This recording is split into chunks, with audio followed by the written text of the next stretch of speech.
Beggar by Revan.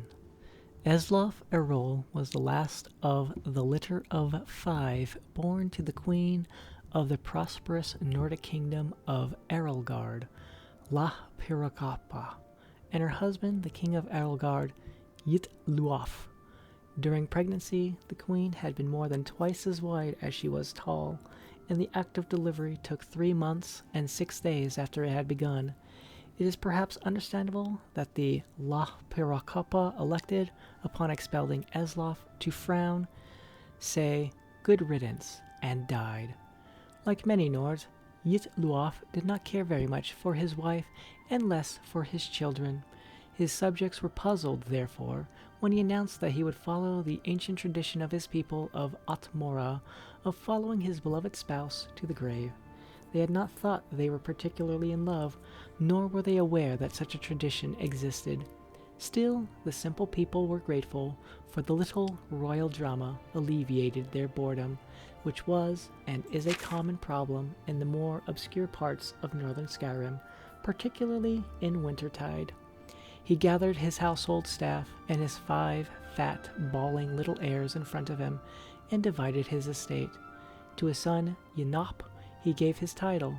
To his son Leranu he gave his land. To his son Suoibud he gave his fortune. To his daughter Lysifitra he gave his army. Yitluaf's advisors had suggested he keep the inheritance together for the good of the kingdom, but Yitluaf did not particularly care for his advisors, or the kingdom for that matter. Upon making his announcement, he drew his dagger across his throat.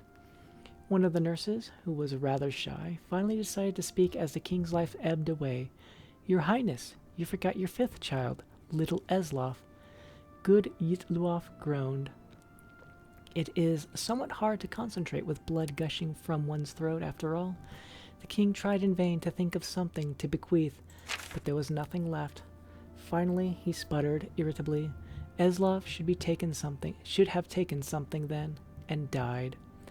That a babe but a few days old was expected to demand his rightful inheritance was arguably unfair, and so Eslof Erol was given his birthright from his father's dying breath. He would have nothing but what he had taken. Since no one else would have him, the shy nurse, whose name was Druzba, took the baby home. It was a decrepit little shack, and over the years that followed, it became more and more decrepit.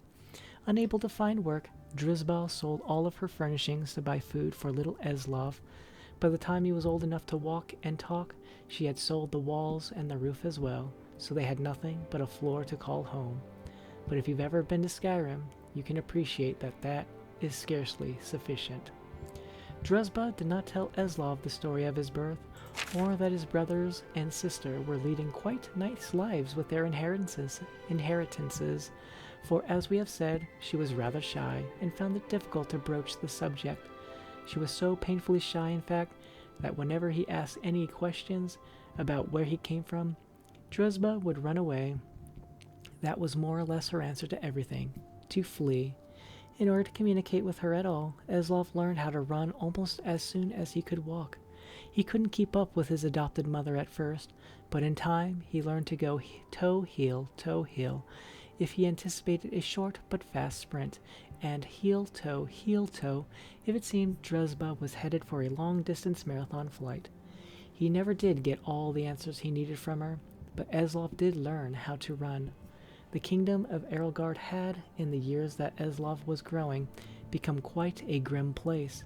King Yenop did not have a treasury, for Suoibud had been given that. He did not have any property for an income, for Lernu had been given that. And he did not have an army to protect the people, for Lysifitra had been given that. Furthermore, as he was but a child, all decisions in the kingdom went through Yenop's rather corrupt council.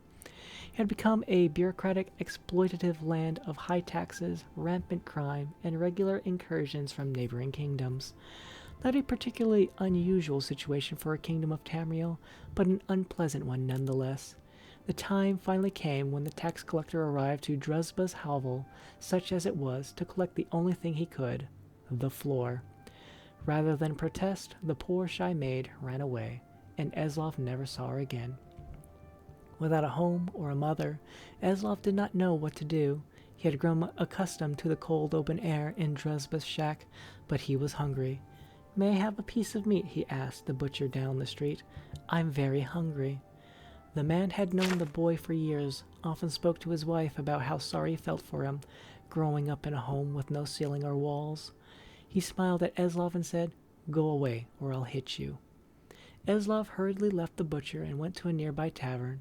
The tavern keeper had been a former valet in the king's court, and knew the boy was by right a prince.